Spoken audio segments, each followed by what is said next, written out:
Sí, Dios, queremos alabar y queremos bendecir tu nombre, queremos darte gracias y Dios, queremos pedirte que seas tú hablando a nuestro corazón y a nuestra vida, ahora a través y por medio de tu palabra. Gracias, Señor, porque tú has estado con nosotros todo este tiempo y, Señor eterno, tú seguirás haciendo tu obra en nuestras vidas. En el nombre de Jesús te lo pedimos. Amén. Muy bien, preciosos, pluma, papel, lápiz, una actitud enseñable vamos a necesitar el día de hoy.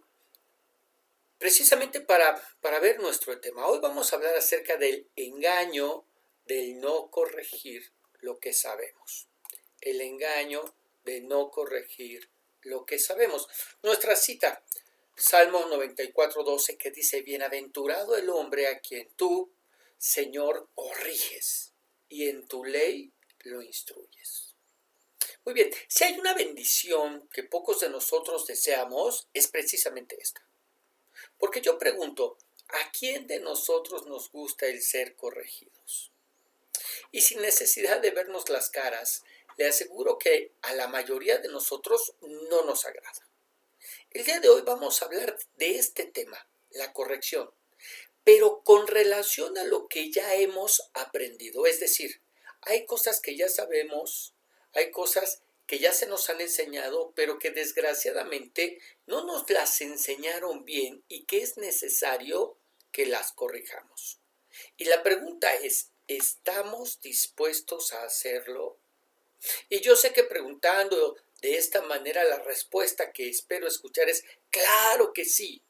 ¿Quién quiere vivir en el error? Pero veamos, hoy en día, para todos los que son de Timbiriche para acá, la educación en nuestras escuelas ha cambiado horrores. Y no solo me refiero a la manera como hoy se vive desde una computadora, no, sino que cuando vamos a los libros de texto nos damos cuenta de los cambios que se han hecho y las correcciones que se han tenido que llevar a cabo conforme la ciencia y los descubrimientos van en aumento. Mire, quiero darle un ejemplo. Cuando fui a la escuela se me enseñó que nuestro sistema solar tenía un Sol y 9 planetas: Mercurio, Venus, Tierra, Marte, Júpiter, Saturno, Urano, Neptuno y Plutón. Y hasta se nos pidió hacerlo con bolas de unicel que representaran más o menos las diferencias de tamaños entre los planetas y la distancia al Sol. ¿Se acuerda? Muy bien. Pero, ¿qué sucede hoy en día cuando busco del tema? Resulta que ya no son 9, sino 8 los planetas, porque resulta que Plutón, junto con otros dos llamados Ceres y Eris, pasan a ser planetas enanos que no son considerados ya o tomados en cuenta. Conforme la ciencia descubrió, se tuvieron que hacer las correcciones. Mire, lo mismo que sucedió cuando se descubrió que la Tierra era redonda. ¿Qué tuvieron que hacer?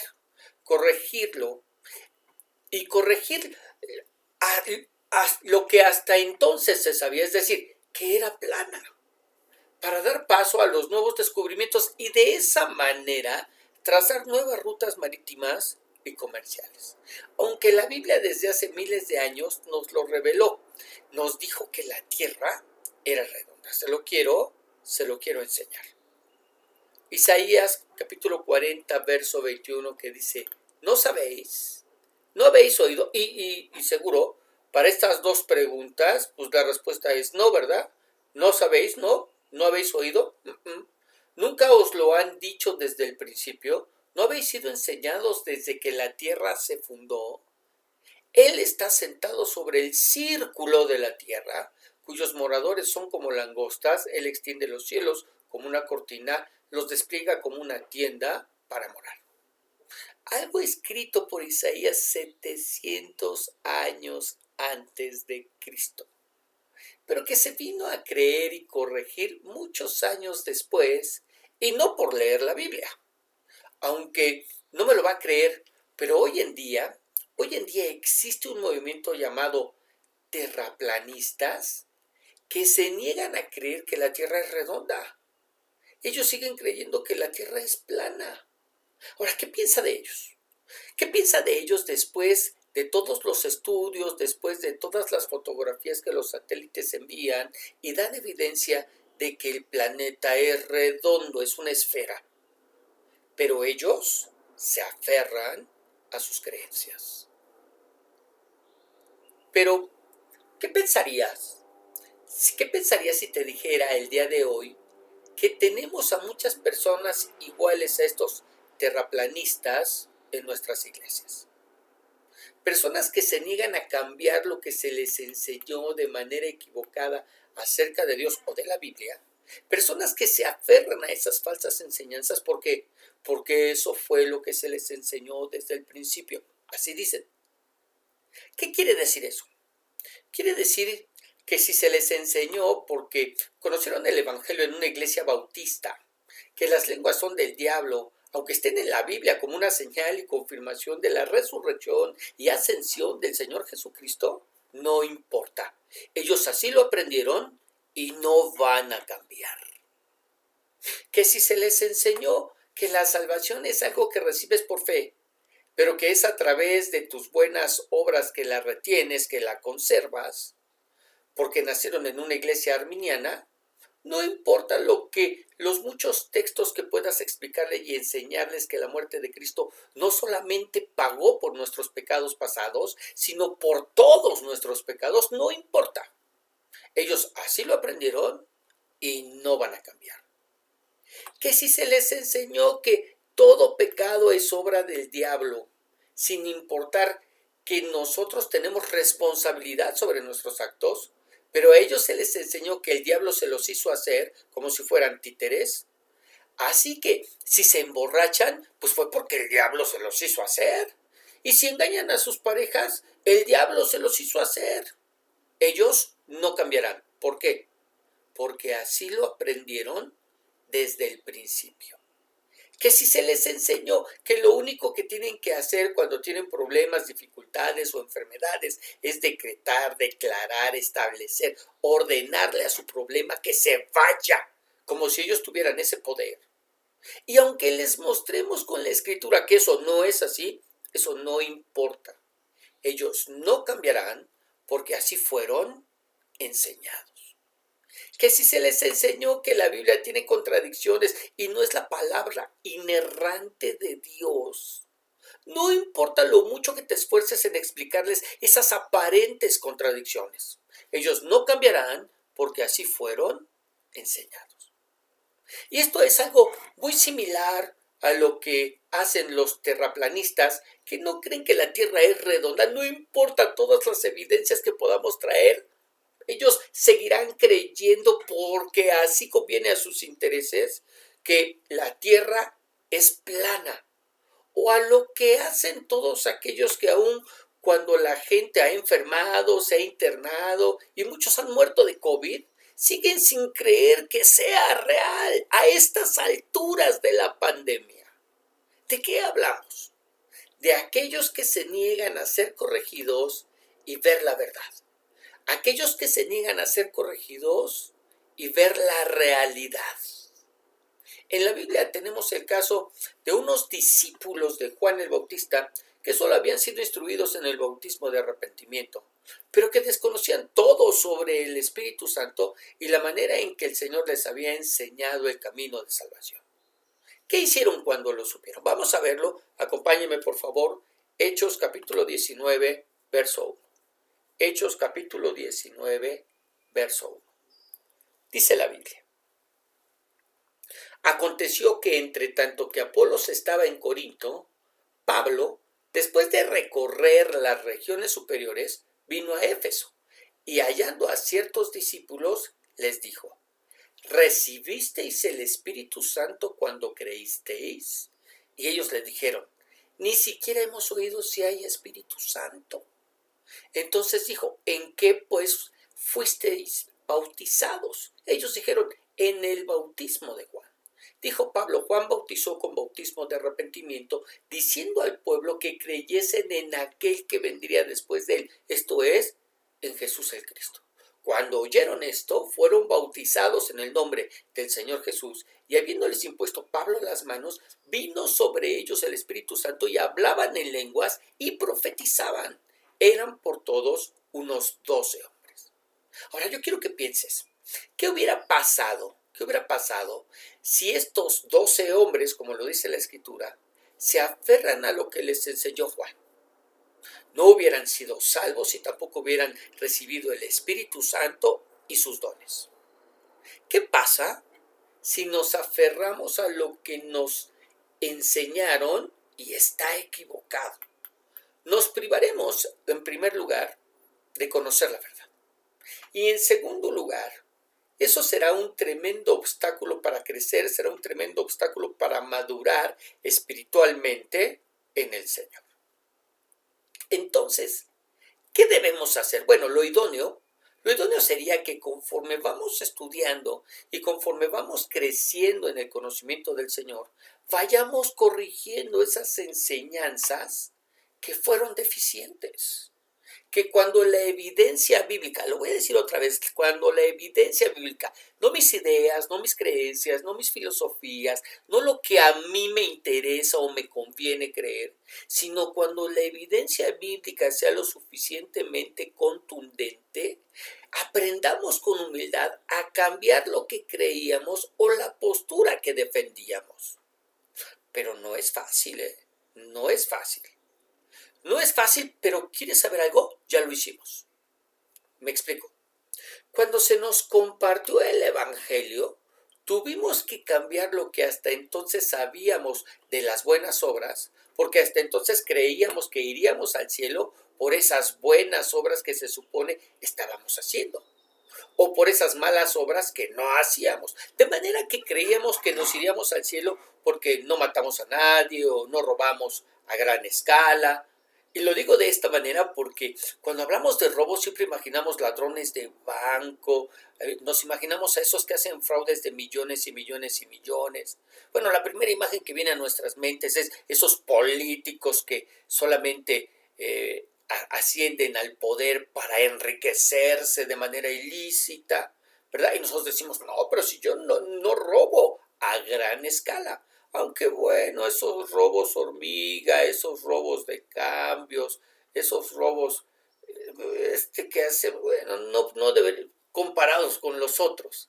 ¿Ok? Bueno, no somos secuestradores o políticos, Dios nos libre, porque ayudamos a la gente y le damos al necesitado.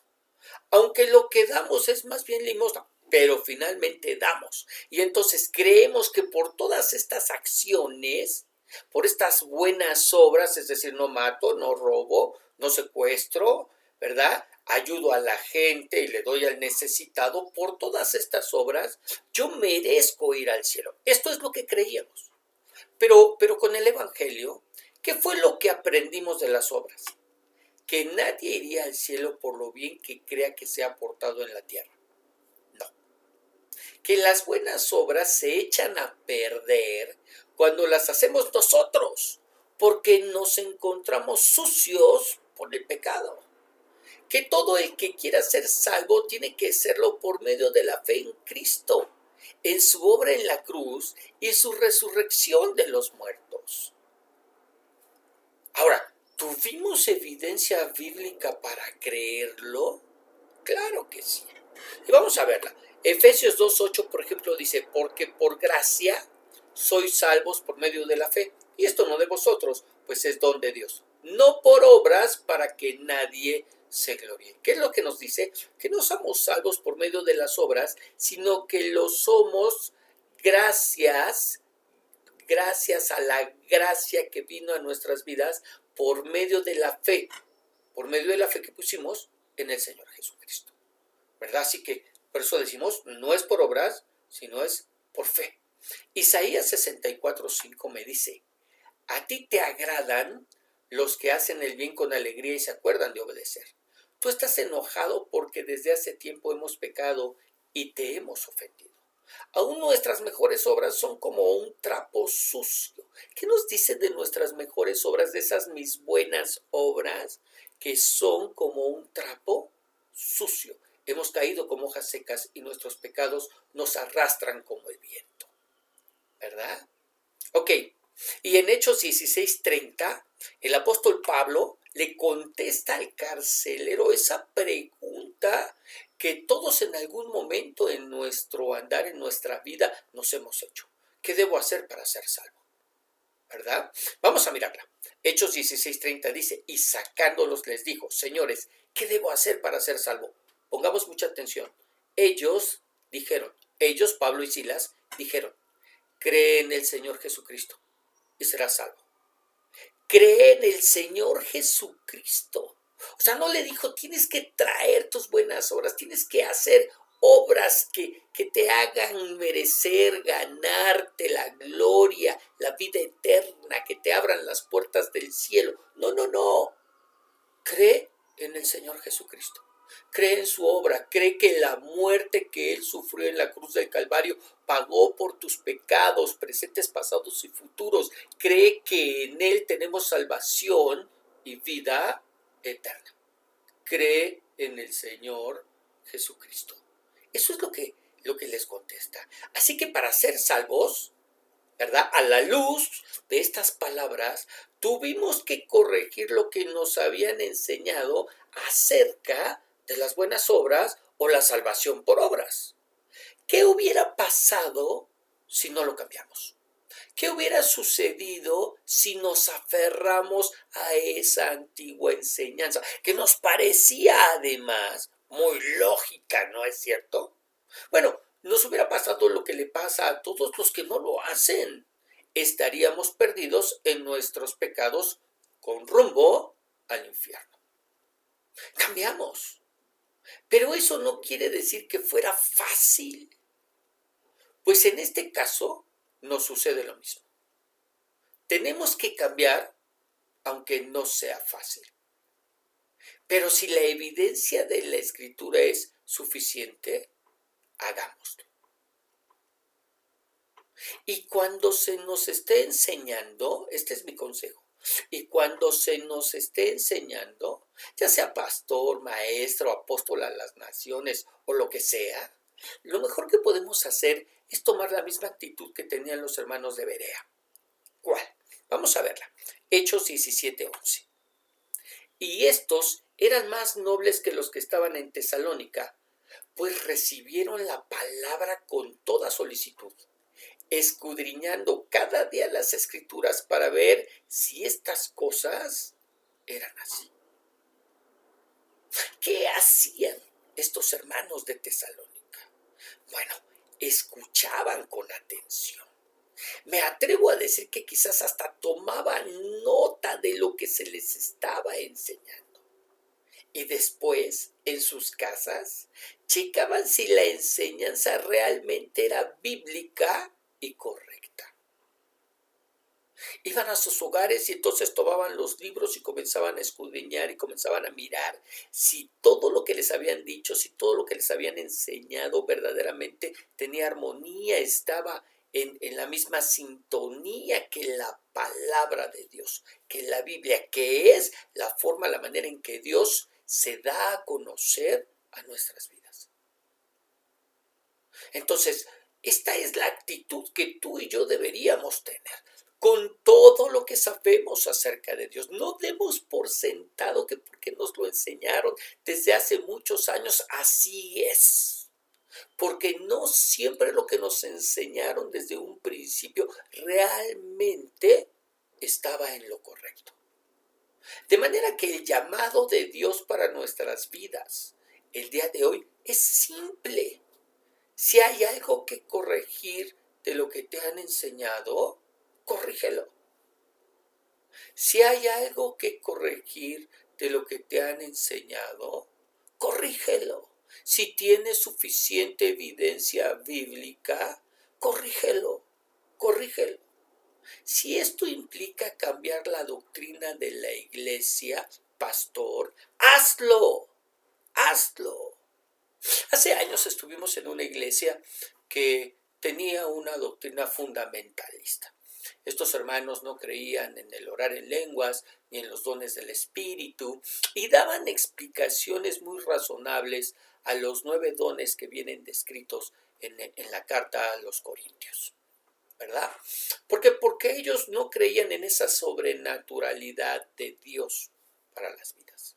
¿Qué fue lo que hizo Dios para cambiar la doctrina de estos hermanos?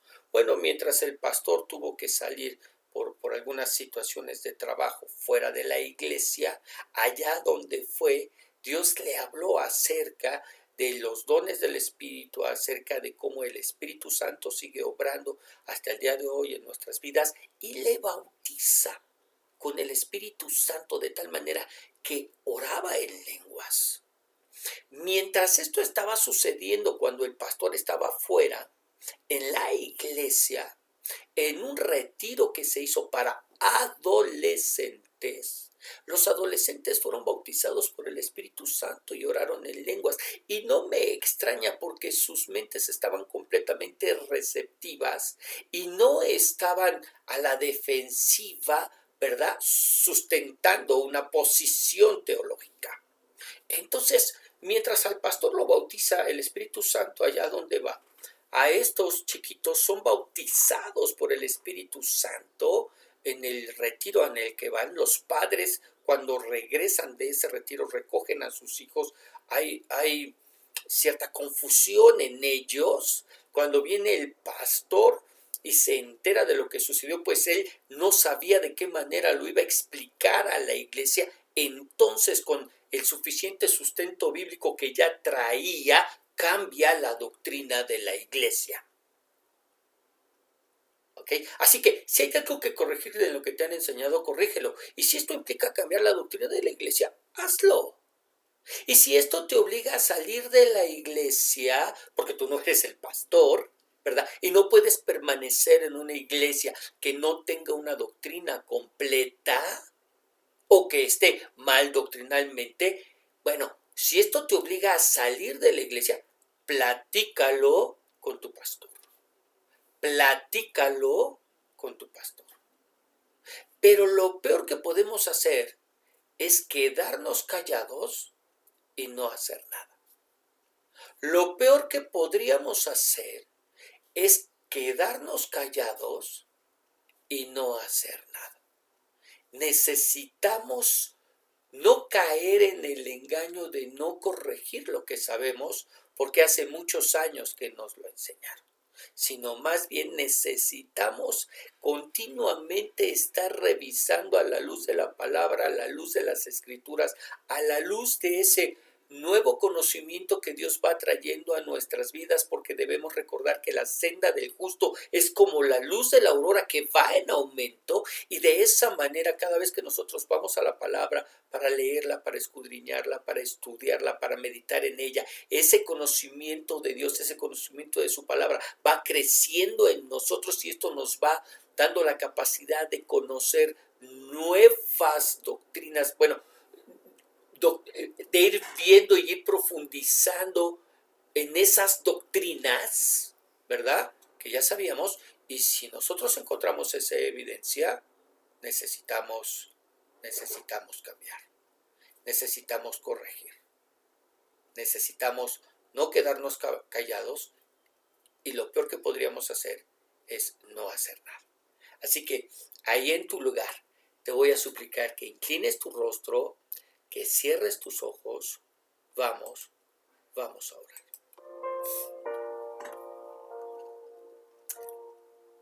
Sí, Señor, queremos alabar y queremos bendecir y queremos glorificar y queremos darte gracias, Señor, porque a pesar de que hemos sido breves en la exposición de tu palabra, hemos sido concisos en ella. Tú nos llamas el día de hoy a no dar por sentado, Señor, que porque esto tiene muchos años que me lo enseñaron, así es, sino más bien me llamas a crecer en ti, madurar y voltear atrás. Pero no para ver mis pecados, no para ver mis fallas, no para recriminarme por lo malo que hice, sino me llamas a mirar atrás para observar si aquello en lo que fui instruido está en la verdad. Si ahora con ese crecimiento, con esa madurez, puedo seguir mirando esa doctrina de la misma manera que la recibí. Dios, en el nombre de Jesús, estamos creciendo, estamos cambiando, y no podemos pensar ni remotamente que que no cambiamos la manera en que te miramos. Y que ahora que conocemos y sabemos más acerca de ti, conocemos y sabemos más acerca de esas doctrinas. Señor, en el nombre de Jesús, ayúdanos. Ayúdanos porque a muchos no les fue fácil dejar esa doctrina en la cual fueron enseñados en esa antigua manera de culto, en donde creíamos que seríamos salvos por medio de las obras.